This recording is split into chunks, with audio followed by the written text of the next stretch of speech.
You grew up listening to some of the best, right? Yeah, him.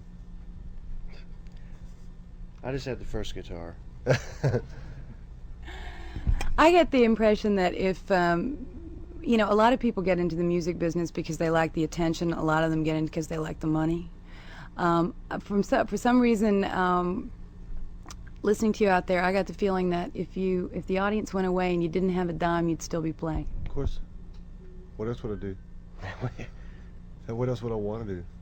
Nothing. I do really like the attention. I love it, and I love the money.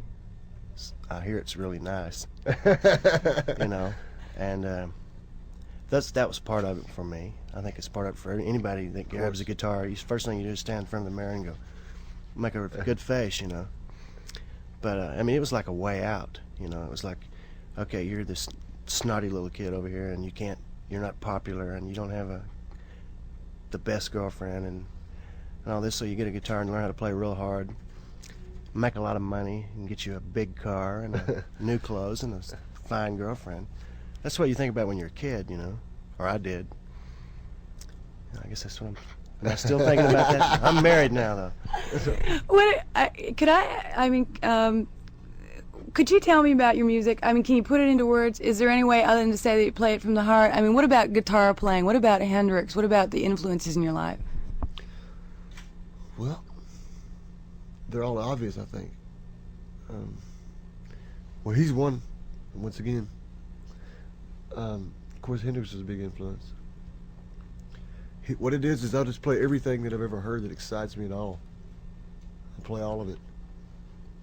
Whether that's the way a car sounds or whatever it is, you know. It's everything that's ever excited me. I put it in there as soon as I learn how. That's the way you get a style. You try to imitate the stuff you really like that blows your mind, and you learn all this different stuff as you go along, and eventually it all goes together, and you just get tired of copying this stuff, and you finally say, okay, well, I'm just going to play what I feel. It's my turn now to do. I have to do me now. And all the stuff you learn goes together, and that's how you get your own style. You're not just born with it. You have to work hard. Well, you get the technique, but when you watch someone who can play, there are lots of good technicians in any job. Yeah. Tricksters. Right, but when you watch someone who has, I mean, you've got great facility. You can make all the moves to make the right sounds. But when you watch playing up there, you're like you're in another world. I am. I'm not sure what world it's called, but there's no line there. You know, that's my territory up there. There's nobody's going to give me any crap. You know. What goes through your mind when you're playing? Everything. All kinds of things. Am I fixing to sing off key? Am I out of tune? No. What's next? You have a new record. Yeah, it's coming out next week. It's called, can I plug it? Sure. It's called Tough Enough, and it's on CBS Associated label. And the album should be out the first week in February. It's called Tough Enough, too.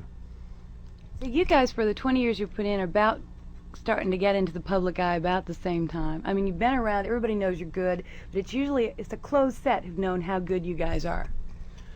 Well, you just got to keep banging them over the head with it, and finally, I think they'll let you do it. You know. No, everything looks great. I mean, I'm just tickled to death, and you know, everything looks great for this year. I think for both of us. We're fixing to go to Australia. I'm going to Australia with him, New Zealand, Japan, Hong Kong, and Hawaii. All these places, you know, I've never been there. I've been to Europe, but I've never been, you know, that far down. So what's next for Mrs. Vaughn's little boys? Well, I just ended up working on a movie soundtrack for Ron Howard. His new movie, Gung Ho. Along with Tom Newman.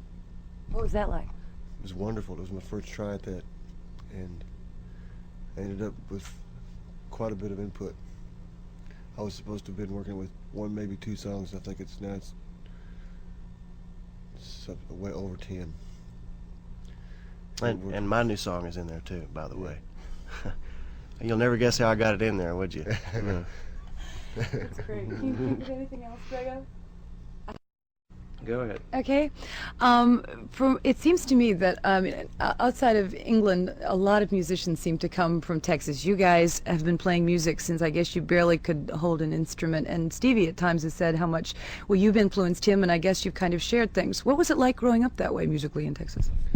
Well, I guess I was about 12 or 13, and I couldn't play football. I was terrible, so I got a guitar. It's the next best thing. And then I broke my collarbone. Well, I broke my collarbone first, okay, and that's why I had the guitar.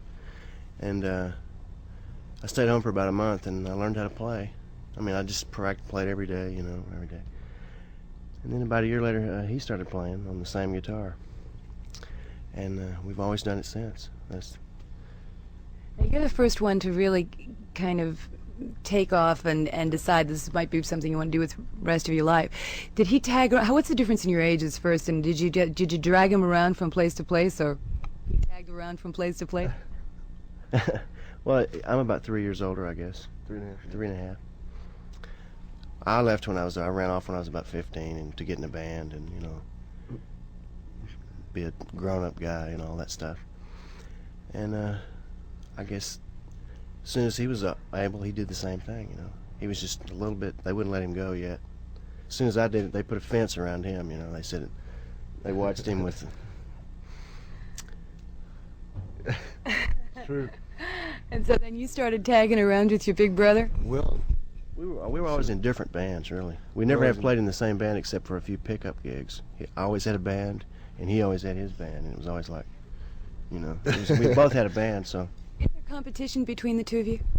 it's not competition. It's more like we like to make each other play. If it is, it's friendly. I mean, it's, you know, he's not afraid of me, and I'm not afraid of him or anything like that. I mean, I don't care if he. I hope he makes, you know, 100 million records and sells 200 million. You know, if that's what you meant. The thing is, though, it seems to me both of you have paid your dues. Yeah, I mean, for the talent that you both have, you've been around for a while. Well, actually, we just paid the interest on the so far. Really, we didn't pay the bills. You know. But that's hard to say. I can't sit here and go, yeah, I've paid my dues and blah blah blah. You know, because there's so many guys out. There's so many people that, you know, there's guys out there that've been doing it for 50 years that probably don't have any guitar strings. You know, that can play better than me somewhere. You know, I'm sure, but we've been doing it for a long time. It's been about 20 years. We've been kicking around, you know, trying to get something going, you know. It seems to me that both of you, and you too, Stevie, have done it on your own terms, though. I mean, you've made your music the way you've wanted to make your music. Yes. We don't want to play anything that doesn't mean anything to us, and we won't. We just won't. You know, it's got to come from here. Otherwise, it's not any good, is it? And the people can tell. The audience can tell if you don't really mean it, I think. I hope they came anyway. That's what we're counting on. Does it make a difference? You guys are out on the road again. From what I understand, having that live audience out there really makes a big difference in your music. Yeah, it was. Yesterday was a fun one because it was a fun one anyway. But for one thing, we hadn't played anywhere since New Year's Eve. I hadn't even seen everybody in the band since then. So when we went out and played last night, we were on top of it last night. On top of the world. It was wonderful. People have said about you, Stevie, that you are probably one of the best guitar players in the world. That's kind of like, I mean, I don't know. Does somebody know that they're, I mean, what do you think about when somebody says that to you? That's their opinion. That's about, you know. What do you think? There's not a best. What do you I don't think. think. Of music? I like it. I like it. It's just getting better. We're getting better with it. We're trying to. It comes, when you were talking about it from the heart, I mean, it sounds, I mean, I listen to it out there, and it sounds like the best rock and roll in the world, and the best blues, and it's, I mean, there's no there's truth, as you say, there's truth in that music. Yes, there is. It comes straight from your heart. emotions. You know, it's like an exposed nerve, just dangling. You know? It's just, that's the good part. It's supposed to be warm and hot and mean and nasty and nice and sweet and you know all it's that all stuff. those things. It's just All from the of it. heart, you know. Yeah. But that's something I think that if you're born and raised in Texas, it's something that you grew up with. Yeah, that's the way people are. We grew up with that anywhere, really.